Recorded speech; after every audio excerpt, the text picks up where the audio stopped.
आखिर वो स्टोरी आ ही गई जिसका सबको बेसब्री से इंतजार था। 7 मार्च 2005 की आधी रात को एक 65 साल का बूढ़ा बंदा जिसका नाम जॉन मैनजीन था, वो झाड़ियों में छुपके से बैठा था युगांडा के छोटे से विलेज में। उसके कुछ दोस्त और हमसाए वो भी इसकी तरह आसपास झाड़ियों में छुपके बैठे थे और हर कोई बिल्कुल खामोश होता है और इधर उधर देख रहा होता है कोई हलचल नोट करने के लिए, लेकिन अभी तक कुछ भी नहीं हुआ था। हर कोई बिल्कुल थका हुआ था और खौफजदा था। जॉन बड़े लंबे अरसे से इस विलेज में रह रहा होता है। इसके 9 बच्चे थे और 31 पोते पोतियां थे। उसको अच्छी तरह याद था, सिर्फ थोड़ा अरसा पहले ये विलेज बहुत ही खुशहाल वाली जगह होती थी, जिधर फैमिलीज और बच्चे आपस में एक दूसरे के साथ मोहब्बत से खेलते थे और हर कोई सेफ महसूस करता था। ये सब कुछ बदल जाता है 14 साल पहले 1991 में, क्योंकि उस साल से लोग इस गांव में मरना शुरू हो जाते हैं, बल्कि स्पेसिफिकली लोगों को मारा जा रहा था। कोई चीज थी या कोई बंदा था, इनको नहीं पता था। ऐसा था जैसे रैंडमली लोग गायब हो जाते थे और बाद में बहुत ही खौफनाक टुकड़ों में मरे हुए मिलते थे, या फिर लोग बिल्कुल ही गायब हो जाते थे और कभी दिखते भी नहीं थे। पिछले इन 14 सालों में इस गांव के 83 लोग मारे गए थे और किसी को इसकी वजह नहीं पता थी। अब ये 83 का नंबर इस गांव में इस तरह का था कि ये इस गांव की 10% पॉपुलेशन बनती थी। जॉन के इस विलेज में काम इतना ज्यादा फैला हुआ था कि गांव का एक एक बंदा पर्सनली जानता होता था उस बंदे को जो मारा गया था, उस चीज से जो इस गांव को लड़ी हुई थी। एक पॉइंट के बाद तो इस गांव के लोग ये सोचने लग जाते हैं कि साफ दिखाई दे रहा है कोई जिन या शैतान ही इन कामों के पीछे है। ये इतनी ज्यादा बड़ी तादाद में है, ना कोई जानवर कर सकता है ऐसा, ना कोई इंसान। ये शायद खुदा की तरफ से हो या फिर शैतान की तरफ से, हमें नहीं पता, लेकिन ये सुपर नेचुरल चीज है जिसको हम कंट्रोल कर ही नहीं सकते। ये चीज बस अब हमारी जिंदगी का हिस्सा है और लिटरली इस गांव के लोगों ने बड़े होते होते ये चीज एक्सेप्ट ही कर ली थी कि हाँ ठीक है, कभी कभार लोग टुकड़ों की हालत में मरे हुए पाए जाते हैं, हम इस बारे में कुछ कर ही नहीं सकते, हमें इस चीज के साथ ही रहना पड़ेगा। लेकिन जॉन वो पर्सनली कई लोगों को जानता था जो मारे गए थे। वो इस सोच को एक्सेप्ट ही नहीं करता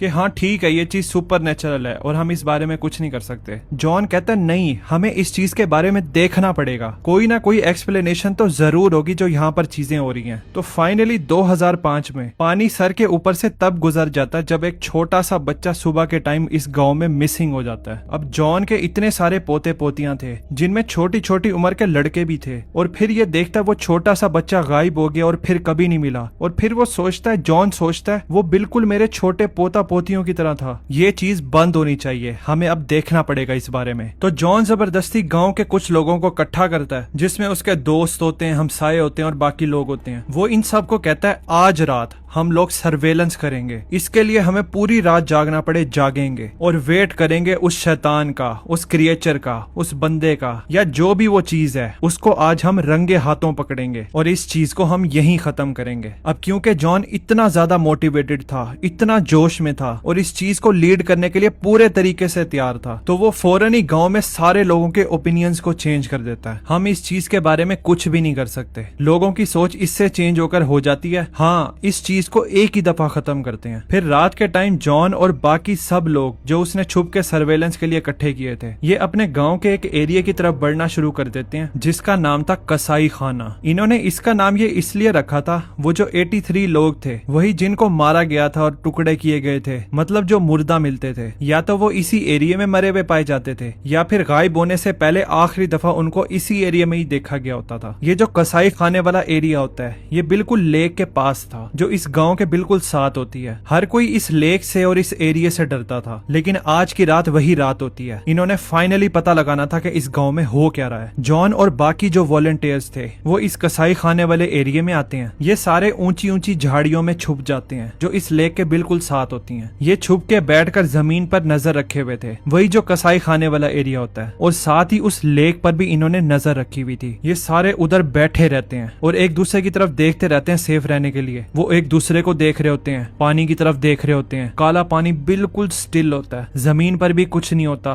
बिल्कुल खामोशी होती है। फिर कई घंटों तक वो नर्वसली देखते रहते हैं, वेट करते रहते हैं कि कुछ हो। इनको कुछ नहीं पता था यहाँ पर होना क्या है। हो सकता है यहाँ पर बैठे किसी वॉलंटियर को वो शैतान या जो भी चीज है वो खींच कर ले जाए। लेकिन सारी रात जो इनकी पहली रात थी सर्वेलेंस की, ये कोनों में बैठकर देख रहे थे और इंतजार कर रहे थे, लेकिन कुछ भी नहीं होता। फिर जॉन अगली सुबह कहता है हमें ये दोबारा करना पड़ेगा, हमें दोबारा वहां पर जाकर सर्वेलेंस करनी पड़ेगी, क्योंकि हमें पता है वहां पर कुछ ना कुछ है। और जब दूसरी रात आती है तो यहाँ पर और ज्यादा वॉलंटियर्स आ जाते हैं। ये सारे और ज्यादा मोटिवेटेड होते हैं, झाड़ियों में छुपकर वेट कर रहे होते हैं, इस लेक को देख रहे होते हैं, जमीन को देख रहे होते हैं, लेकिन दोबारा से कुछ भी नहीं होता। ये साइकिल 4 और दिन तक कंटिन्यू रहती है, कुछ भी नहीं होता यहाँ पे। हर रात जॉन लोगों को जोश दिलाता रहता है कि हमें वहां पर बार बार जाना पड़ेगा, लेकिन ये ग्रुप काफी थकता जा रहा था। ये सारी रात तो जाग रहे थे और इनके हौसले भी टूटते जा रहे थे। वो सोच रहे थे शायद वाकई यहाँ पर जो भी कुछ हो रहा है वो हमारे कंट्रोल में है ही नहीं, हम इस चीज को पकड़ ही नहीं सकते, हमें नहीं पता वो क्या चीज है। फिर 6 दिन बाद जब उनको यहाँ पर कुछ भी नहीं दिखा था, ना कोई यहाँ पर मारा गया था, ना कोई गायब हुआ था, गाँव में भी बिल्कुल खामोशी होती है। जॉन लोगों की आखिरी दफा मिन्नतें करता है। वो कहता है बस एक बार मुझे एक रात और दो, मैं जानता हूँ हम कुछ ना कुछ पकड़ लेंगे। तो ये गाँव वालों को मना लेता है कि एक रात और जाना है। और इस रात जॉन बहुत ही अलग चीज करता है बाकी रातों के कंपैरिजन में। ये जो भी क्रिएचर था, बंदा था या जो भी था, उसको लालच देने के लिए कि वो छुपी हुई जगह से बाहर आए, ये और बाकी गांव के लोग गोश्त के बड़े बड़े टुकड़ों को दरख्त के ऊपर लटका देते हैं, उसी कसाई खाने वाली जगह पे, इस सोच में कि जो भी चीज लोगों को मार रही है शायद उनको इसका गोश्त चाहिए हो, तो ये गोश्त को दरख्तों पे लटका देते हैं। तो उस रात, उस 7वीं रात को इन्होंने दरख्तों पर गोश्त तो लटका दिया था, अब ये लोग झाड़ियों में छुप जाते हैं, वेट कर रहे होते हैं, देख रहे होते हैं इधर उधर। यहाँ पर बिल्कुल खामोशी होती है और अंधेरा होता है। शुरू में तो कुछ भी नहीं होता, फिर जैसे जैसे रात आगे गुजर रही होती है लोग सोचना शुरू कर देते हैं ये रात भी बाकी रातों की तरह ही है, कुछ भी नहीं हो रहा यहाँ पे। बंदे थके हुए होते हैं, उकता रहे होते हैं। जॉन सबको कहता है बिल्कुल खामोश रहो, हिलो मत, हमें वेट करना पड़ेगा, देखना पड़ेगा कुछ होता है या नहीं। फिर घंटों पे घंटे गुजर रहे थे, कुछ भी नहीं हो रहा था। फिर सुबह तकरीबन 4-5 बजे, इधर अभी भी अंधेरा था, पानी काला था, बिल्कुल खामोशी थी और बंदों की यहाँ पर बिल्कुल बस हो गई थी। फिर इन सबको कोई चीज सुनाई देती है। ये कोई हल्की सी बड़बड़ाने की आवाज थी जो इस लेक से आ रही थी। ये बताना मुश्किल था, लेक काफी ज्यादा बड़ी थी और अंधेरा भी था इधर। ये लोग पानी की तरफ देख रहे होते हैं, बिल्कुल अंधेरा होता है और ये लोग होते भी पानी के बिल्कुल करीब हैं। अब इन सबको बड़बड़ाने की आवाज सुनाई दे रही होती है। हर कोई देख रहा था क्योंकि पहली दफा सर्वेलेंस में यहाँ पर कुछ होने लगा था। जॉन सबको बोलता है नीचे रहो और खामोश रहो। ये सब पानी की तरफ देख रहे थे। फिर ये बड़बड़ाने की,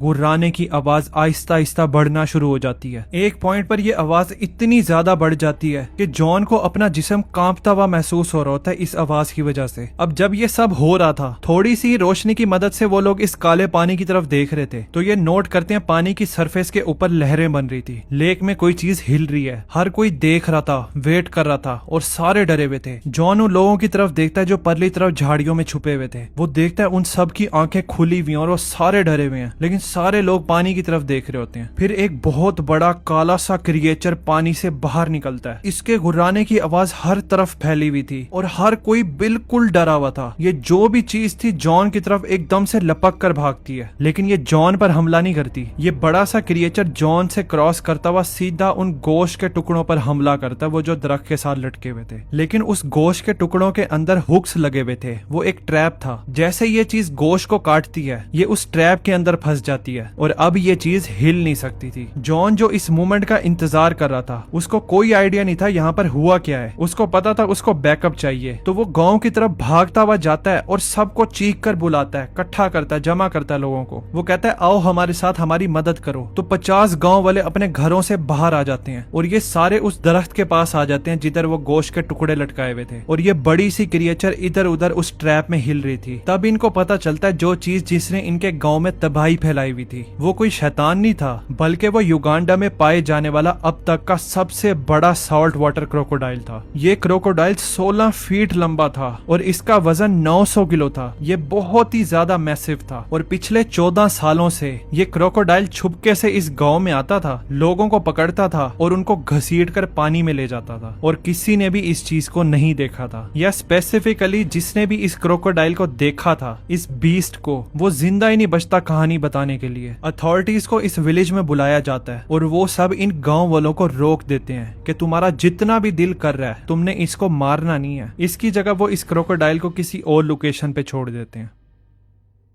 इसके अलावा 2 और जगहें हैं, उनको एक ही वीडियो में मैंने कवर किया है। वहां पर भी बहुत खौफनाक चीजें छुपी हुई हैं। इस पे मैंने ये वाली वीडियो बनाई है, आपको हाईली रिकमेंड करूंगा कि आप जरूर देखना। मिलते हैं फिर उस वीडियो में। Thanks for watching.